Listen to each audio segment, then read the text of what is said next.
Hello viewers, मैं हूं कमर चीमा और व्यूअर्स मेरे साथ मौजूद हैं जनाब कर्नल सांत पाल राघव साहब और कर्नल साहब अक्सर आप देखते रहते हैं मीडिया पे इनकी अपीयरेंस रहती है। तो आज मैंने सोचा कि कर्नल साहब से ये पूछा जाए कि ये किस तरह जो 75 साल ऑलमोस्ट हो गए हैं इंडिया को आज़ाद हुए, 75 साल बाद जो पहला सवाल मैं इनसे करना चाहता हूँ वो ये है कि इंडिया के अंदर बहुत ज़्यादा ट्रांसफॉर्मेशन आ रही है। इंडिया के अंदर पॉलिटिकली आइडियाज ट्रांसफॉर्म हो रहे हैं, मिलिटरली इंडिया बहुत ज़्यादा अपने आप को प्लेस कर रहा है।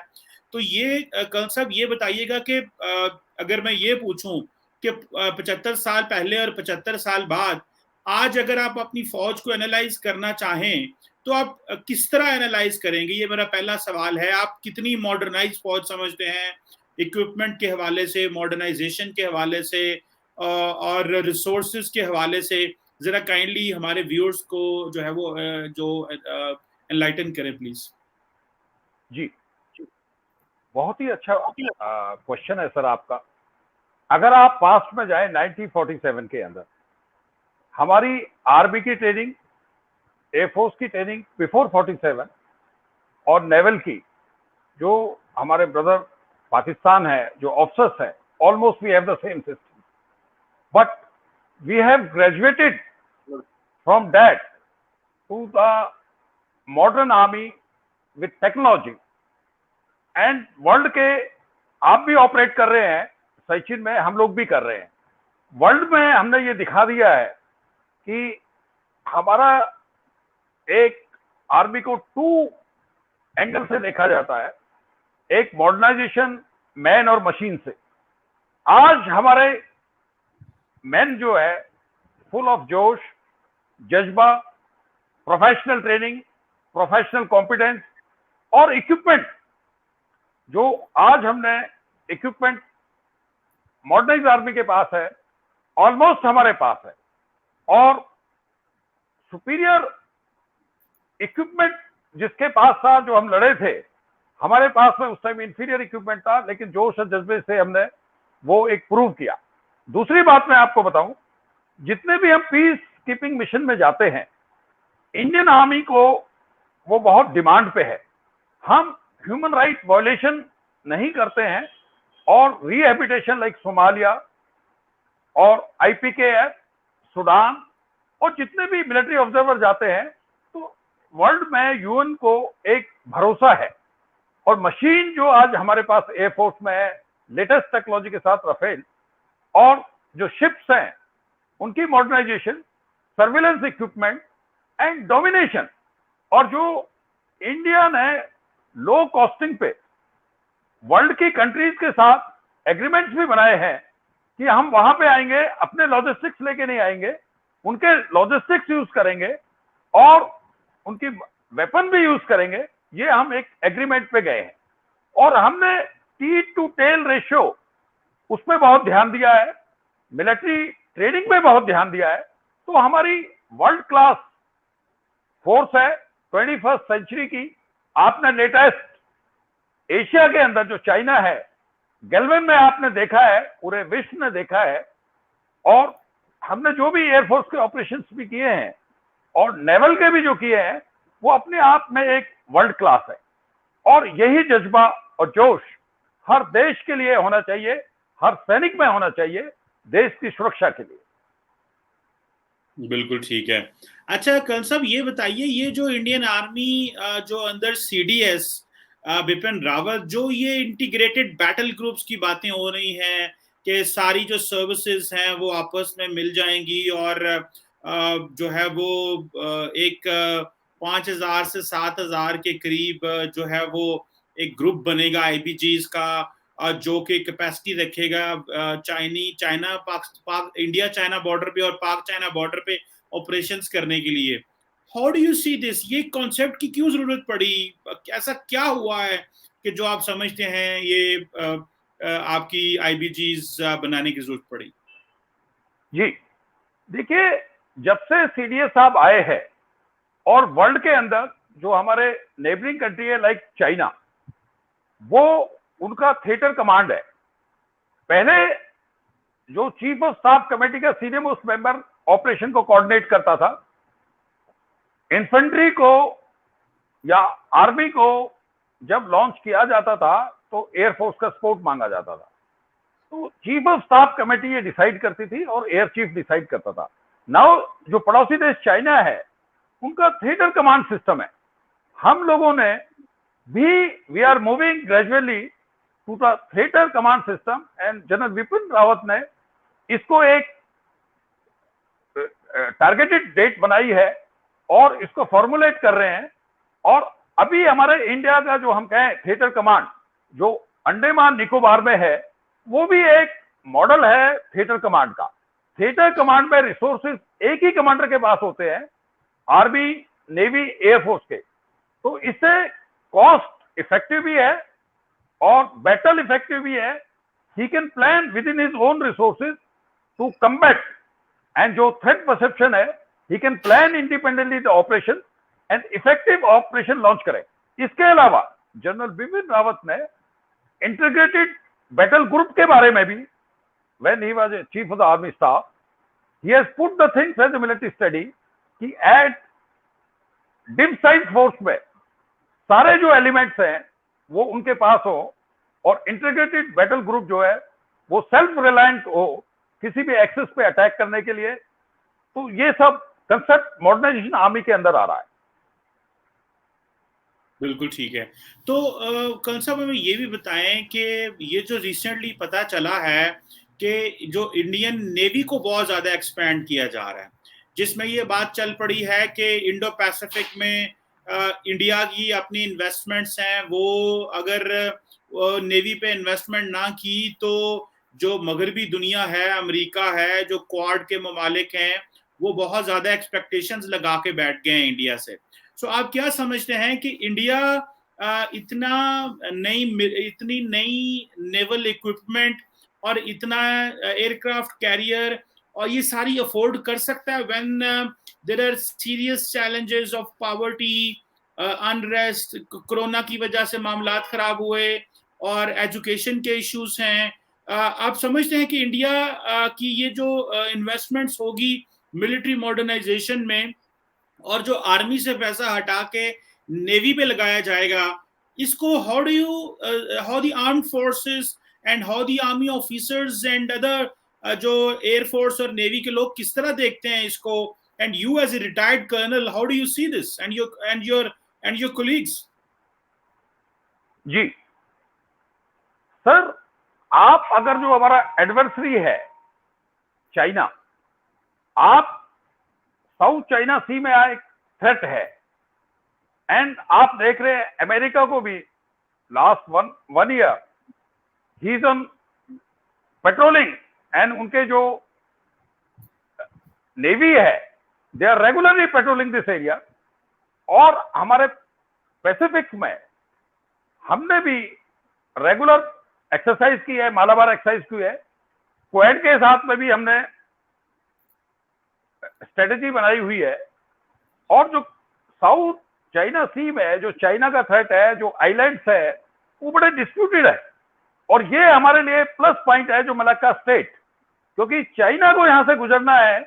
अगर चाइना जैसे उसने ईस्टर्न लद्दाख में किया, he will also try something, we have in our hand, and navy का expansion, effective maritime patrolling, domination is very important, because आज हॉट स्पॉट है, South China Sea hot spot है। और आप ये ट्रेड देखें, आज चाइना का 80% ट्रेड यहां से होता है, एंड रिसोर्सेज हैं वहां पे, मिनरल रिसोर्सेज हैं, and China is trying to expand and he is flexing his muscles. जितने भी छोटी कंट्रीज हैं, चाहे वो जापान है, ताइवान है, फिलीपींस है, सब को उसने प्रॉब्लम में डाला हुआ है। तो वी आर एट डोमिनेशन। अभी भी हमने 4 हमारे एयरक्राफ्ट कैरियर पेट्रोल कर रहे हैं। लास्ट वीक में we have deployed and we are carrying out the exercise.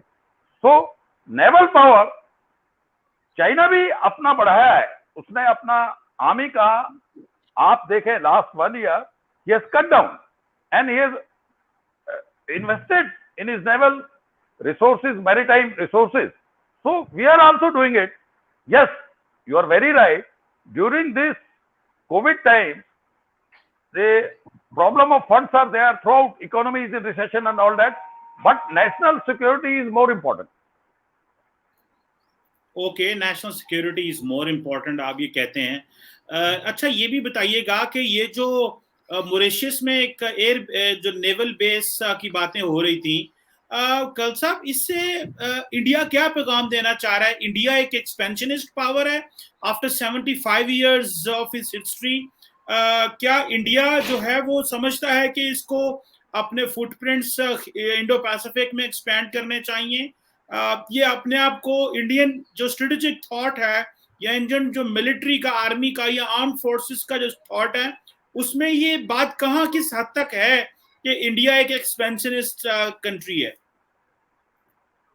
जी देखिए, ये जो न्यूज आ रही है और कई चैनल्स ने दिखाया भी है, इंडिया मॉरिशस के साथ में हमारे हिस्टोरिकल रिलेशंस है और हमारे इंडियन वहां पे हैं, बसे हुए हैं। और ये एक ओपन सीक्रेट है, मैं आपके प्लेटफॉर्म से बताना चाहता हूं कि प्राइम मिनिस्टर मोदी साहब ने ये चैनल्स पे, टीवी चैनल्स पे बोला था कि we have a agreement for develop the civic facilities for Mauritius. इसके अलावा उनके प्राइम मिनिस्टर साहब अनिरुद्ध जगन्नाथ ने भी उन्होंने स्टेटमेंट दी अपनी पार्लियामेंट में कि India has no intention, we have not allowed any military use. Number 2 में एक बात बताना चाहता हूं, इंडिया अपने नेबर्स के साथ, आप देखें इंडोनेशिया के अंदर जवाहरलाल नेहरू साहब की गवर्नमेंट थी जब हमने बीजू पटनायक साहब को भेजा था हेल्प करने के लिए। माले में जो ऑपरेशन हुआ 98 में, हमने अपनी फोर्सेस भेजी वहां पे 50 इंडिपेंडेंट पैरा ब्रिगेड, और Sri Lanka also we have sent our forces. So मैं ये एक बात बताना चाहता हूं, हम चाइना की तरह नहीं है। China is expanding, is making a military bases और a naval bases in through Africa, South China Sea, and he has a policy with the other country with the agreement to have a military basis. But India does not have any intention. हम लोग विश्व के लिए काम करते हैं, like Quad. आप ये देखिए, डिगो गार्सिया में हमारा क्वेड में स्ट्रेटेजिक अलायंस है। Diego Garcia is facilitating more, it is all a military information and military base. So as the Japan, so as the Australia. हमारा क्वेड का आप देखें, अगर ये तो स्मॉल मॉरिशस का था, we have a major in Diego Garcia. और अमेरिका जो है, definitely he will try to seek a help for India and he will be strategic alliance for operating in this region sir. बिल्कुल ठीक है। अच्छा कल साहब, मैं आपसे ये भी पूछना चाहता हूं कि ये जो नई मॉडर्न गैजेट्स हैं, या जो साइबर वॉरफेयर है, इलेक्ट्रोमैग्नेटिक वॉरफेयर है, इसको लेकर के इंडियन आर्म फोर्सेस में किस हद तक प्रिपरेशंस हैं? आप समझते हैं कि 75 साल बाद इंडिया जो है वो इतना ज्यादा अपने आप को इंडिया ने इक्विप कर लिया है, या इंडियन हुकूमत की, स्टेट की ये इंटेंशन है कि जो मॉडर्न गैजेट्स हैं, टूल्स ऑफ वॉरफेयर हैं, उस पे इन्वेस्टमेंट करनी चाहिए? और अगर ये है तो ये तो कहा जा रहा है, इंडिया के बहुत सारे एक्सपर्ट्स ये कह रहे हैं कि अगर चीन से लड़ाई करनी है, वो तो जो लड़ाई की नोयत ही अलहदा होगी, उसकी तो माइंडसेट ही अलहदा होगा। सो ये जो मॉडर्न साइबर वॉरफेयर या इलेक्ट्रोमैग्नेटिक वॉरफेयर में, where does India stand to compete with China और एनी अदर कंट्री? अगर कल को पाकिस्तान भी इस पर मेरा ख्याल है काम कर रहा होगा, वेयर डज इंडिया स्टैंड? जी, very good question, sir. Warfare is changing. You see the conventional war, and it will be a very limited war. You see, First World War, it ran for 4-5 years. Second World War also, like some other places, the war took for months. And the last war, you see, Turkey and Azerbaijan.